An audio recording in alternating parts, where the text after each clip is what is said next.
उसके बाद इस्लाम के अनुयायी एक प्रकार से जो है पूर्व की ओर उन्होंने अपनी चढ़ाई की। अपने भारत में इस्लाम लगभग 664 ईस्वी में ही इस्लाम जो आ चुका है। 664 में सबसे पहली बार इस्लाम के अनुयायी 664 में आए हैं। 712 में तो अब मोहम्मद बिन कासिम का आक्रमण हुआ, जिसका सामना आपको महाराज दाहिर से हुआ है सिंध में। और उसके बाद धीरे धीरे करके 11वीं शताब्दी 12वीं शताब्दी तक इस्लाम धीरे धीरे यहाँ अपने पैर जमाता रहा। और 12वीं शताब्दी के अंत में पृथ्वीराज चौहान की मृत्यु के साथ इस्लाम बहुत शक्तिशाली हो चुका था भारत में। उसके बाद 600 साल इस्लाम का यहाँ शासन रहा।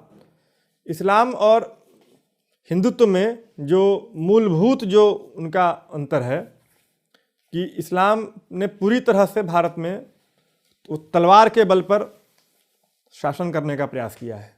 इतनी क्रूरता, ये क्रूरता सनातन धर्मावलंबियों में जो सर्वे भवन्तु सुखिनः की बात करते हैं, सर्वे सन्तु निरामया की बात करते हैं, शांति पाठ करते हैं, ओम देव शांतिरंतरिक्षा गम शांति पृथ्वी शांतिरापः शांति वनस्पतिया शांति की बात करते हैं, उनके लिए उनके सामने एक ऐसी सभ्यता आ गई जो केवल और केवल तलवार के बल पर ही वो शासन करना जानती थी।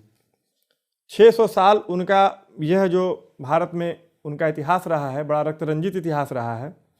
संघर्ष हुए हैं, बहुत संघर्ष हुए हैं। बहुत से योद्धाओं ने, राजपूतों ने बहुत सामना किया, लेकिन अपने देश में जो एक यूनिटी की कमी रही, संगठन की कमी रही, राष्ट्रीय भावना की थोड़ी कमी रही, इस कमी की वजह से भी हम एकजुट होकर के उनका मुकाबला नहीं कर सके। जैसे हम पढ़ते हैं सोमनाथ मंदिर पर आक्रमण हुए, सोमनाथ मंदिर पर अनेक आक्रमण हुए, बहुत समृद्ध मंदिर था। आज हम देखते हैं वहाँ केरल में त्रिवेंद्रम में पद्मनाभ स्वामी मंदिर में अकूत संपत्ति है। वैसी संपत्ति हमारे यहाँ अनेक मंदिरों में हुआ करती थी। सोमनाथ मंदिर का जो वह शिवलिंग है वो अधर में लटकता था, एक चुंबक के सहारे वो जो है अधर में लटका रहता था और हजारों ब्राह्मण उसकी पूजा आराधना करते थे। पूरा मंदिर ही लगता है जैसे सोने का था। इतना स्वर्ण और हीरे माणिक के जवाहरात उस मंदिर में बिखरे हुए थे। महमूद गजनवी ने उस पर अनेक बार आक्रमण करके उसे बेरहमी से लूटा खसोटा और हिंदू मुकाबला नहीं कर सके। हिंदू भाग गए या हिंदू उसके सामने आत्मसमर्पण कर दिए। जबकि वो हिंदू एकजुट होते तो महमूद गजनवी को भगा सकते थे।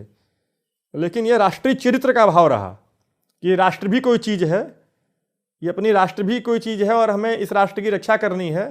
इस भावना का कहीं ना कहीं अभाव रहा।